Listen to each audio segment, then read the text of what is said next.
So, Go-toubun no Hanayome, otherwise known as the Quintessential Quintuplets, is over. Or should I say, the manga has finished its run after going from August 2017 till now, February 2020. And I want to, talk about it. Little review, little recap, that sort of thing. And because it's one of those videos, there are going to be spoilers. So anyway, let's get to it and talk about the Quintessential Quintuplets final chapter, which is incidentally chapter 122. So yeah, it starts off with Yotsuba and Fuutarou doing their little speech, wedding speech. And then it flashes back to just before the wedding, where we have Yotsuba and her sisters dressed exactly the same, wedding dress, hair, all that, and telling Fuutarou, okay, we want you to guess which one of us is Yotsuba. And this is really clever, because it goes back to a previous arc, the Scrambled Eggs arc, I believe it was 60s, 70s chapters, so quite a ways away.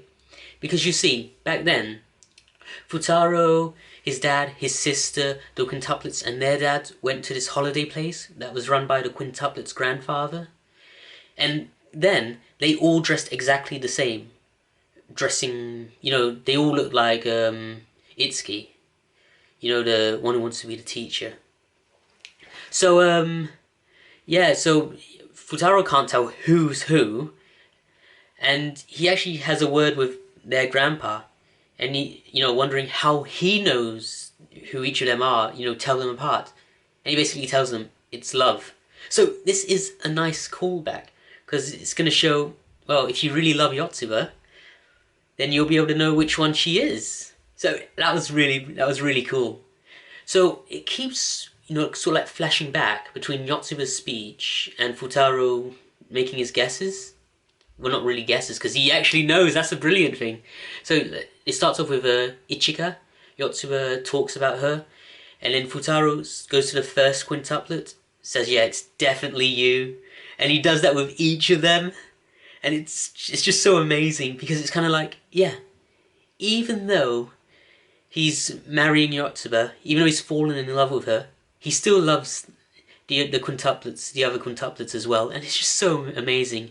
It doesn't matter if it's not romantic love; he just loves them all the same. It's brilliant. It's really nice, and I really enjoyed it. I completely forgot about that whole using love to differentiate them. I left my brain. So that was nice, and then what was funny after that was it kind of flashes back to when they were in high school, and Fuutarou wakes up, and you're kind of like, wait, what? Wait, was this all a dream? It can't be, because at the start of it, the whole thing, it has them getting married, and then the whole show is pretty much the flashback. It's kind of like, what? But no, it's not. They're just making another comparison, because back then they were trying to decide where to go on their graduation trip, and then they flash back to they go back to present time, which is the future. And they're deciding on where to go on the honeymoon, because Fuutarou and Yotsuba weren't going on their honeymoon by themselves. No, all the sisters were coming along. That was I understand where they're going with that, sisters forever and all that, but that was kind of iffy for me, because I think one of the other themes about them being, loving each other and all that, was the fact is, no matter how much they look the same, they are still different. And I mean, Yotsuba's got to have some time alone with her husband after, the wedding and all that, So yeah, that was kind of iffy. Regarding pace, I mean, what can you say? It ended, it did what it had to do, and I personally would have done maybe an extra chapter detailing exactly what the sisters are doing instead of exposition. You know, showing, not telling. I mean, yeah, we've got, Miku and Nino doing all the, working in a bakery or something. Ichigo's obviously an actress. We got Itsuki as a teacher. But it would be great to actually see them, relishing their careers and all that. And then showing Fuutarou with his career, showing what Yotsu is doing. A final chapter just to bring it all together, to show that, yeah, everyone is truly happy. But then again, the author, he wrote this story far longer than he intended to, so you can't really blame him for that. So yeah, was it a good ending to was it an exceptional ending? It was an ending. It's what we expected. Like I said, I would have done the extra chapter. It would have worked way better for me, but I liked it all the same. And yeah, it's good. Yeah, I liked it, and it's like I said, the manga's over, anime's not over. We got a season 2 starting in October. I don't know, I haven't seen how many episodes it is, even if they've announced it.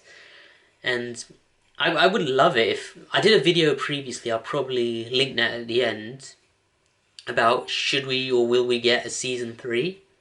And yeah, I would love to see a season 3 if they don't complete everything in season 2. Trust me. But yeah. End of a story. I'm sure the author, he's gonna go on. I hope he goes on to bigger and better things. Keeps getting work, keeps doing his stories. That would be awesome. Would I like to see a spin-off of this? Or a sequel or something? Nah. Not everything needs spin-offs. Not everything needs sequels. Just like not everything needs prequels and stuff like that. Just leave it as it is, and it will live in the memory of everyone. Yeah. Just, it's nice. So, that's it. I hope you enjoyed this video. Hope you enjoyed this review recap sort of thing. And I hope you have a wonderful day, night, whatever time it is you're watching this. And see you later.